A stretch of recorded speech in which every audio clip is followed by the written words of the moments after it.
Hi BookTube, this is Kelly. Thank you so much for watching my channel, Books I'm Not Reading. This is my fourth video in my Pulitzer Prize series from 1918 to 2020 as we await the announcement of the winner for 2021. For the Pulitzer Prize. And I will link to the previous videos in this series down below. The one thing I would say is definitely watch the introduction if you have not seen that video yet, because that will explain a lot of the other things that you're going to see. But today we are talking about the best of the Pulitzers. I have 10 books here, 9 of which I gave 5 stars to, and one of which is a 4-star book for me, and I really wanted to include it because it was very, very close to being 5 stars. So and I know that some of you are going to panic a bit at this list, and some of you are going to wonder where some major books in American literature are, why they're not on this list. But I would say, please, I have one last video in this Pulitzer Prize series that I'm going to film, and I would just ask that you watch that before you come after me with what I have picked for my 10 best Pulitzers. All right, and I'm just gonna start off with probably 2 of the most controversial books on the list. The first one is Gone with the Wind by Margaret Mitchell. Margaret Mitchell won this in 1937.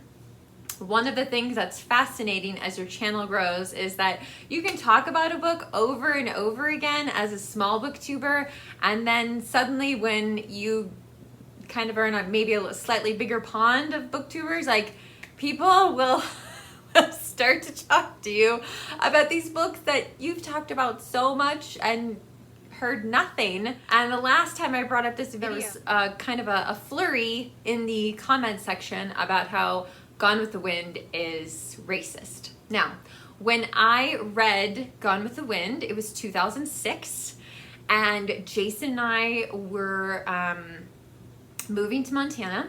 And I thought, oh, perfect, like this, because it's a huge book. It's a huge book. And I thought, this is great. Like, I'm gonna read this while I'm packing, while I'm saying goodbye to people, while we move, while we unpack. And instead, I could not pack. I read the whole thing before we moved, because this book it just sucks you in. The storytelling is so great. I'm starting to understand like some of the problems that people may have with Gone with the Wind and the romanticized view of the South. And so again, like, please, if you object to this being on the list, please watch my next video, okay? The next book, I can't wait to hear the comments on this, is Cormac McCarthy's The Road. This was the hardcover that came out before Oprah picked it. Jason and I were working for Barnes & Noble at the time that she selected this for her book club, and we had all these sweet little old ladies in, and they said, do you think it's gonna be sad? And we were like, the cover is black. There's nothing on it, it's black. So yes. This won the Pulitzer Prize in 2007.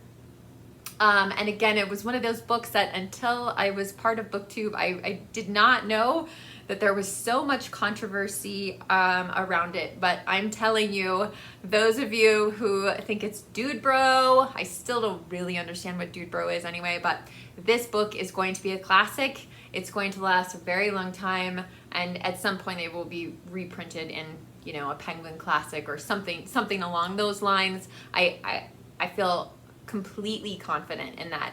It's already been printed by the Folio Society, which of course we own that copy, but I didn't drag it off the shelf. So much empathy for the father and son in this story. And we don't have their names. We don't really know much about the life before that they may have had. We don't know about what has happened in this post-apocalyptic world. And yet I cared so much about them. I cried at the end of this book. And when I blogged about it, I wrote that I wasn't totally sure why I was crying. But by morning, I began to see this book as a book of love and goodness. The father and son love each other, not in a simplistic or shallow way, but genuinely, honestly, and these characters know that love costs. It's a very important piece of American literature, I think. And I'm sure you guys are gonna tell me down below. Okay, the next book, this is my one 4-star book. It's almost 5 stars, and that's Angle of Repose by Wallace Stegner. He won the Pulitzer for this in 1972. I actually read this before I started the Pulitzer Project, and then I did read this again while I was doing the Pulitzer Project. And I think I picked it for like 2 different book clubs. But I knew that they would like it. I knew that they would appreciate. It's a masterpiece, with the exception of the ending. The ending I struggle with a little bit, and I definitely don't want to give anything away. This story is about Lyman Ward. He's a historian whose body is slowly calcifying. And he is wheeling himself around his grandparents' cottage in California and going through his Victorian grandmother's papers about her life and journeys in the West. And her name is Susan Burling Ward, and she was married to Oliver Ward. And it's really about their marriage. I think more than anything else, as much as I love that this book is about the West, it's also really a book about marriage. And the longer you're married, every time you read it, it's a different experience. But like I said, I have a little struggle with the ending, which is why it ended up being 4 stars. But otherwise, it's a fantastic book, and I know I'm gonna read it again, and hopefully again, hopefully multiple times. Okay. Now, one of you is going to freak out about this. Just chill out, hold on. Okay, so my next book is Andersonville by MacKinlay Kantor. This won the Pulitzer Prize in 1956.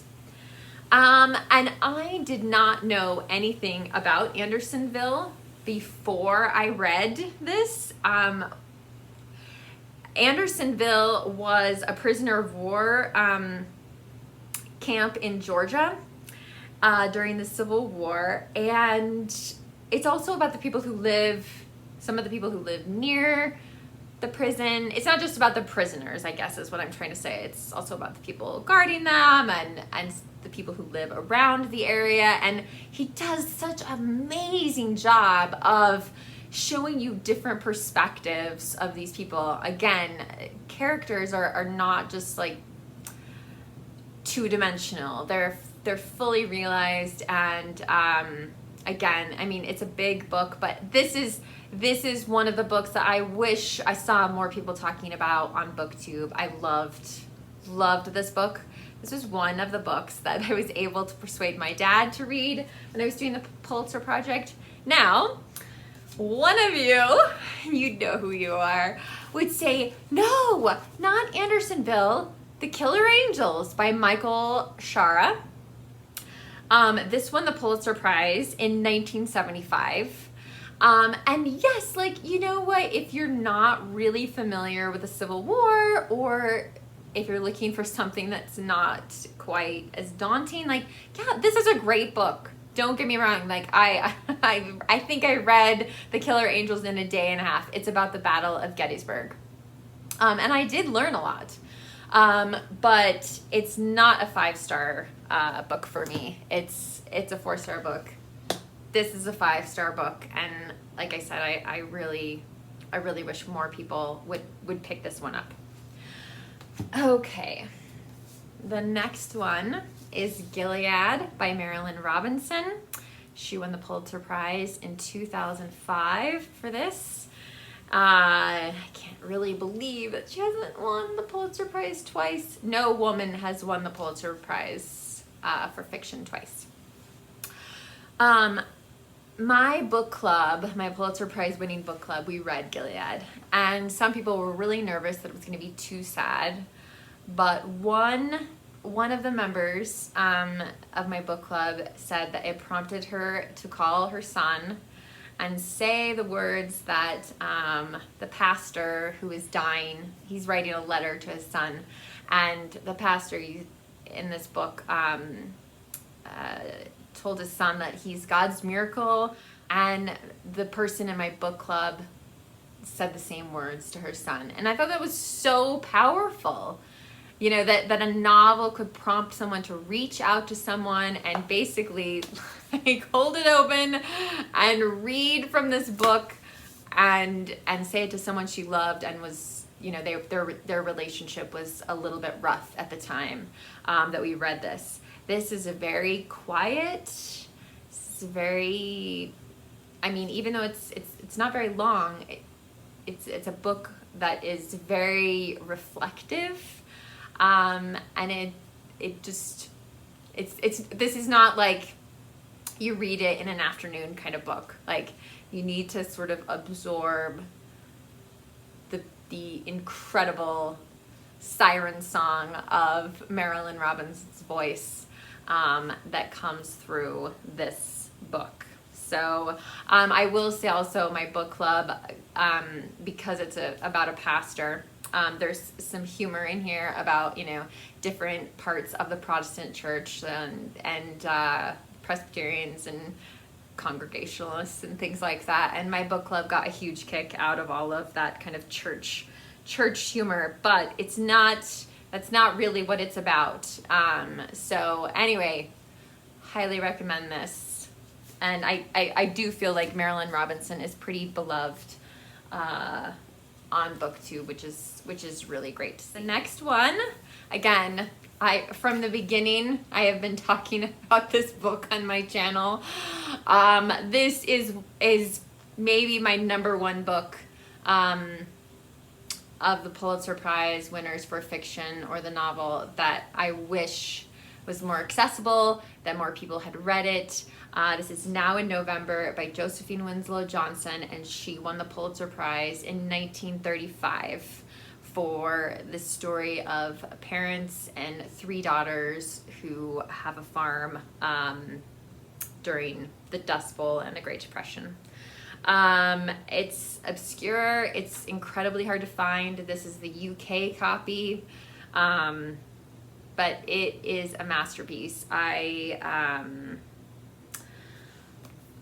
had a huge quote in my blog of text from the book, but I mean, just in skimming through it, the writing is just incredible. And Kim from Middle of the Book March recently read this and reviewed it on her channel, and I was super happy to see someone else, thank you Kim, somebody else reading this book, because it's just spectacular. So also entering the Dust Bowl and the Great Depression, we have The Grapes of Wrath by John Steinbeck. Now, this is a library copy because the copy that we own is a Folio Society book, which is just big and clunky, and I just wanted to have this handy. So we do own this book. John Steinbeck won this in 1940. My previous experience of reading Steinbeck before this was Of Mice and Men, which was good, and then The Pearl, which I really, really didn't like. Granted, I was probably 16 years old and I read The Pearl, so it was a long time ago. But so I was a little, you know, I was kind of, All right, great. More Steinbeck. I loved this book. Loved it.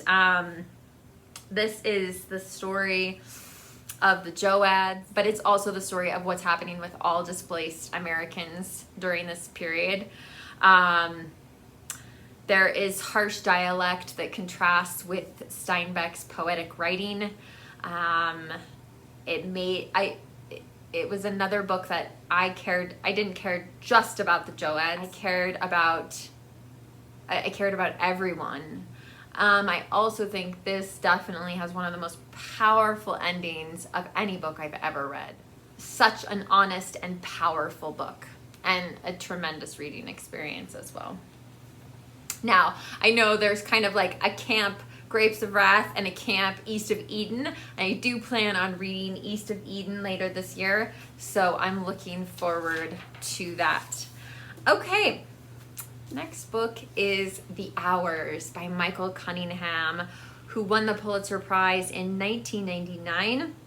This tells a story of Virginia Woolf writing Mrs. Dalloway, Laura Brown, a 1950s housewife, and a present day Clarissa, and I'm not sure if it's Vaughn, and she's basically carrying out some of the things that happen in Mrs. Dalloway, which I haven't read, but we do own now, thanks to a buddy read between Jason and Mark Nash.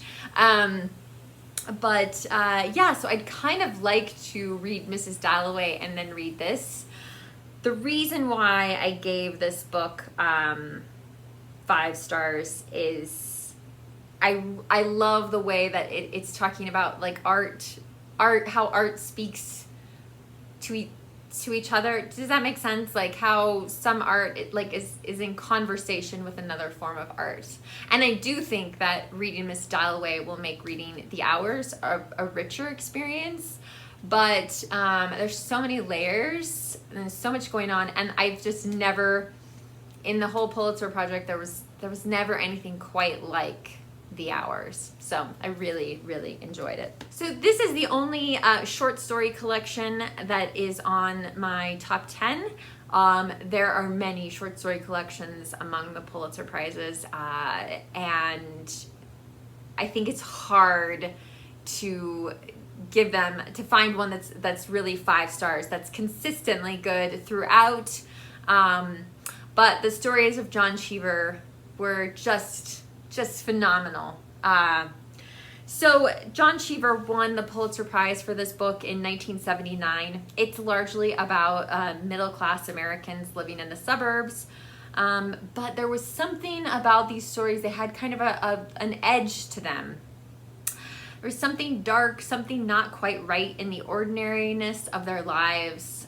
Suburban perfection surrounds them, but underneath the white picket fences, the lush green lawns, the smell of dinner in the oven, you glimpse that all is not well. None of it is very shocking today. Marital affairs, alcoholism, fights with children, siblings, neighbors, but it's the way Cheever handles it, and how characters react to that's somehow darker. A man strikes his annoying brother, but how he goes about it suggests that maybe in other circumstances or in another day he would like to kill him.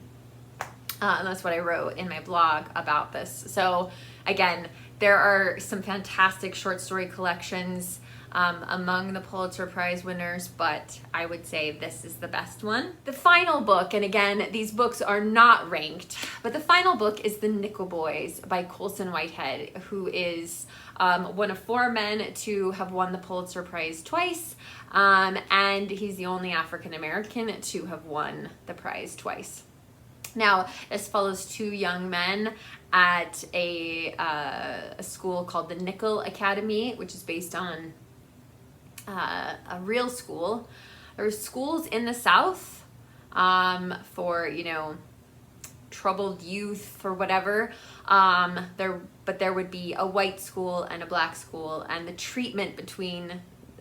difference in the treatment of those students varies wildly.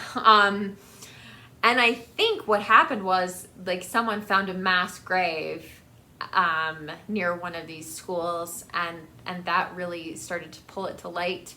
There were newspaper articles, and I'm not exactly sure, I can't remember off the top of my head when that happened, but, you know, the Pulitzer Prize was created to say something about America. I think, and maybe I'm wrong there, but I think that originally that was its intent. And I felt The Nickel Boys was the perfect book for 2020 to talk about our history that we would like to ignore, our history that we're not aware of.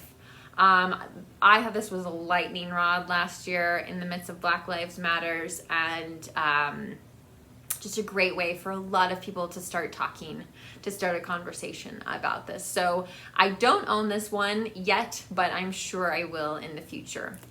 So those are my 10 Pulitzers that I think are the greatest. Again, I'm sure some of you by now have already noticed some big holes in that top 10. So again, please hang on and watch my next video if you're extremely unhappy with my 10 books.